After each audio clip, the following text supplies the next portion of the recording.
Hey guys, welcome back to Real Housewives Recaps. Today we're talking revenge. So this is the fifth part of the series. We are going through the book, discussing it. I'm pulling out some of my favorite parts, and you guys have the best things to say in the comments. I love reading them. I love your very witty responses. It's been so much fun. Hey, Future Jen here to let you know we are having a chat this Saturday. It's the 28th at 6 p.m. Eastern Time. I hope you can make it. The last two have been so much fun.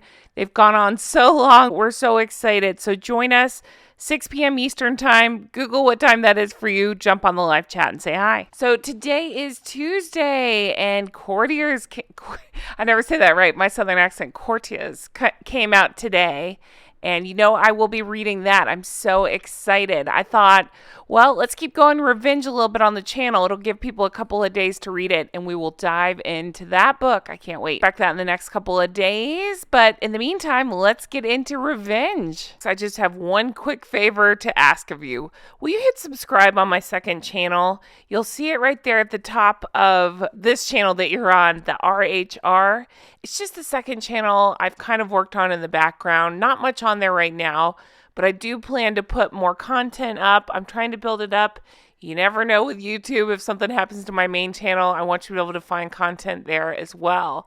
So check it out. Hit subscribe. Thank you so much. Let's get into this. Okay, so we pick up in chapter 14 called The Catch. So I'm going to start out of the gate with one of the things that infuriated me because, wow, she is a piece of work talking about Hank and Skank, of course, referring to Skank.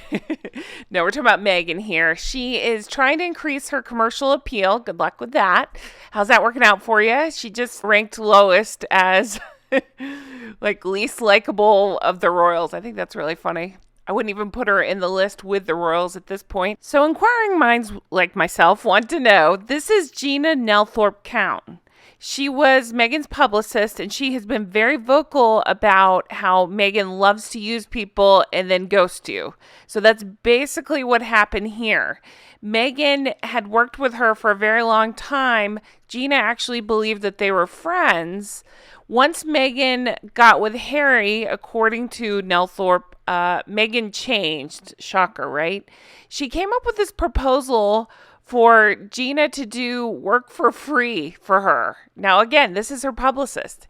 And she expected her to work for free because she said once her relationship with Harry was known to the world, she would need a special media relations team. But told Gina that she had no money and that she should handle it. Let that sink in. So she expected her agent to work without payment. And then I think, isn't that what she was complaining about with the royal family? That she, quote unquote, wasn't getting paid, even though, hello, your whole life is paid for? Balls on this woman. Unbelievable. The rules obviously never apply to her. Gina politely refuses. Go to hell, Meghan. Meghan is insulted by the rejection and thus starts spiraling their relationship. So remember in the last episode, I was talking about how she talked Gina into getting her this speech that she really wanted to make. It was in front of the UN. And her whole thing was she wanted to be photographed with celebrities. She didn't give a crap about the speech itself. It was more about who could I be seen with. So she had in her head she was going to get photographed with Justin Trudeau and Kofi Annan. Kofi was supposed to be there, but he ended up having another situation come up, so he had to leave unexpectedly, jet out of town.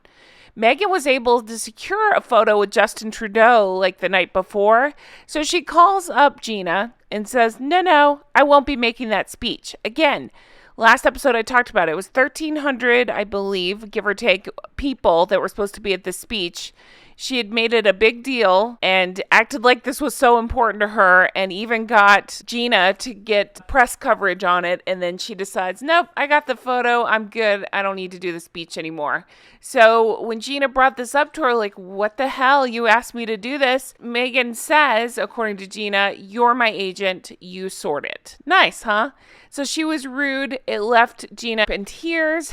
And she goes on to say, since Meghan and Harry came an item, her client had become a much different woman. I'm saying maybe, but it sounds like she's the same spoiled brat that was on that photo shoot that we heard about a couple of episodes ago. So then Tom goes into Harry and talks about how he was obsessed with bodyguards and privileged. And I don't know about you guys, but I was very fascinated to hear this part. Word special treatment come up a lot in the book. They always wanted special treatment. And Meghan started to expect special treatment organized by Harry when she'd fly into Heathrow. There's a VIP facility to process passports, chauffeured and bodyguard cars to take her to Not Caught in Kensington Palace. God, we've heard a lot about that place. And Bauer goes on to say those privileges led to an encounter with Meghan in the first class airport lounge. When she was asked to move to make way for a bunch of these dignitaries that were coming to sit, she apparently had a protest and picked up her bag and said she would never in the future be asked to move again. No one would ever ask her to move again. So again, I mean, tough life, right? Being chauffeured around. How dare a single person be asked to move to make way for some dignitaries? They didn't even ask her to step out of first class. It sounds like just maybe move a seat. The whole thing's ridiculous. All right. So then we go into chapter 15, Exposed. We find out more about Meghan liking to control every aspect of her life.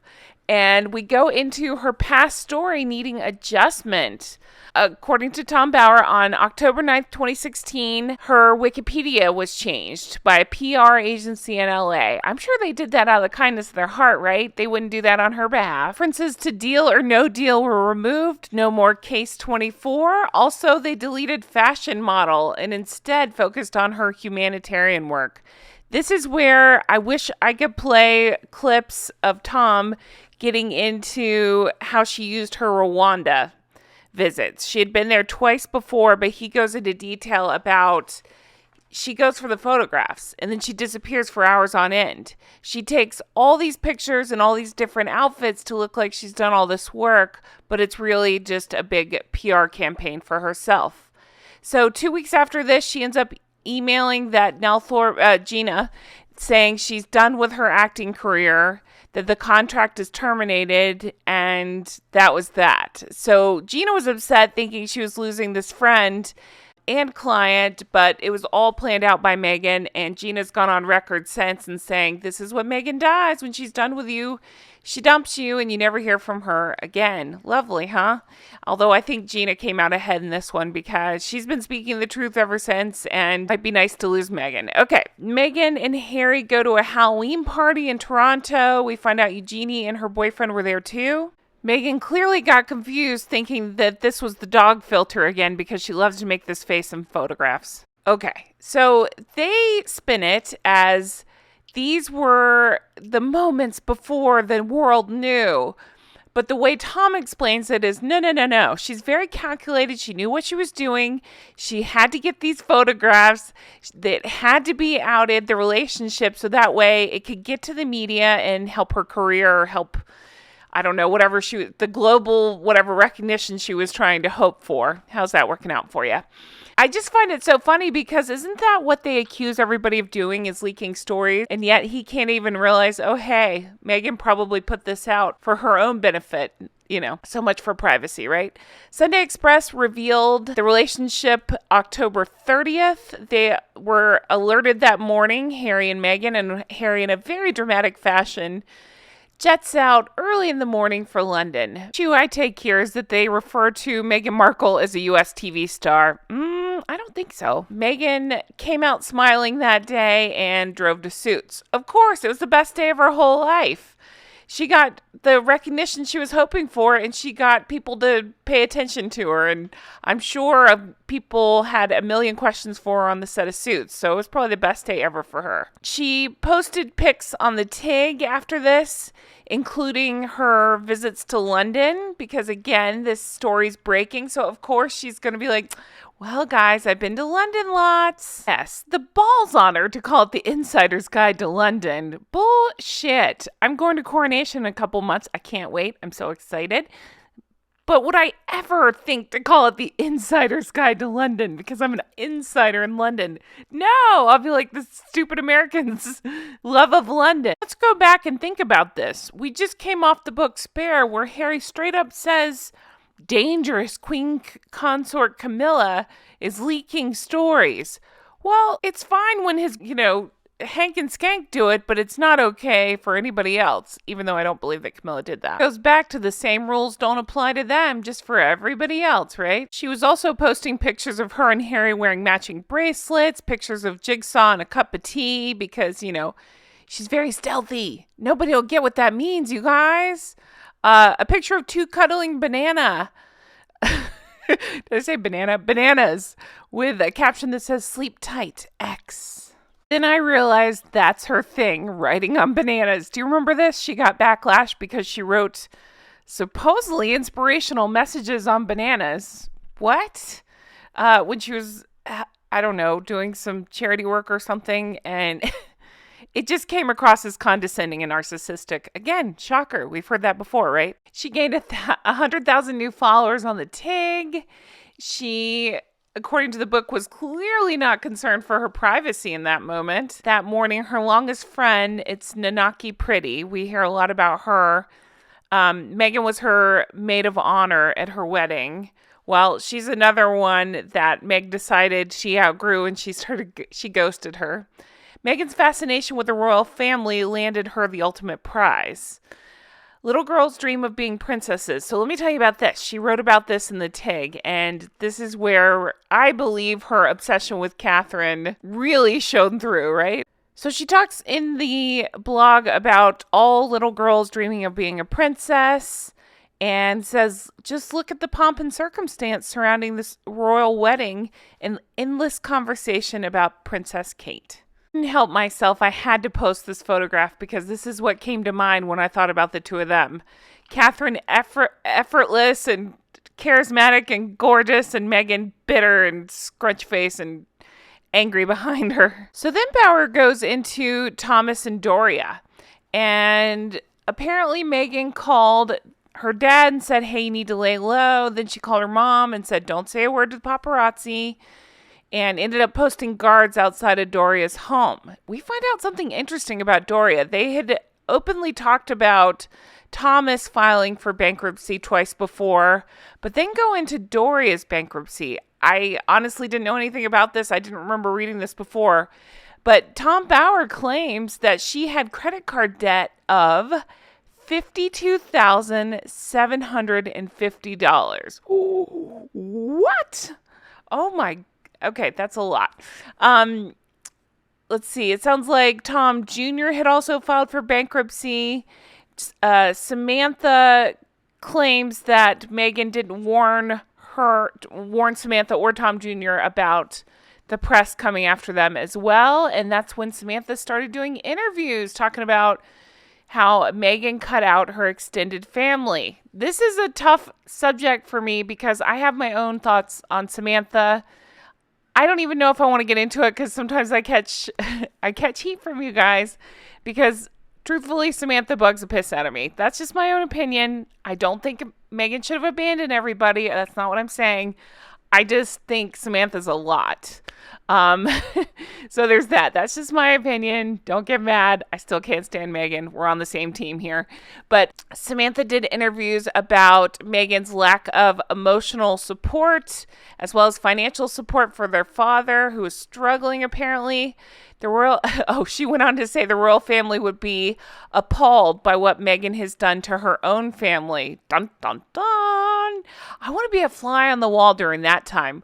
When Samantha was out there giving these interviews, I would like to know what Meghan was saying or doing behind the scenes. Like, oh my God, shut up, But I don't know, maybe don't abandon your family, Meghan. You won't deal with stuff like that. Just a thought. Samantha went on to say Harry wouldn't want to date Meghan anymore because the truth puts her in a bad light. Basically, again, what a diva she's been and how she's abandoned everybody. She calls her a pushy social climber and then goes on. Of course, Samantha calls Meghan social climber with a soft spot for gingers. You know what? I take it all back. I love Samantha now. I do hear she has a book coming out. If that's the case, I will be reading it. Not the Pushy Princess one. I hear she's releasing one maybe later this year. I'm here for it. Okay, guys, that's where I'm leaving us today. I hope you enjoyed this recap of Revenge. I can't wait to keep going with it. As I say, I will be on Courtiers very soon. I just thought maybe you'd like a couple of days to kind of get into it, and me too, and I'll get my notes together and we'll deep dive into it. I can't wait. Thanks so much for being here. If you're interested, we are doing a live chat on Saturday, 6 p.m. Eastern time this Saturday. And what else? Check out my merch. It's Teespring. I'll put the link in the comments and in the description of the video. And thanks so much for being here. Check out Patreon if you're into that sort of thing. I'm doing deep dives on Sex and the City. And thanks so much for being here and all the love and support. You mean the whole wide world to me. I appreciate it. I can't wait to talk to you again soon. Take care. Bye-bye.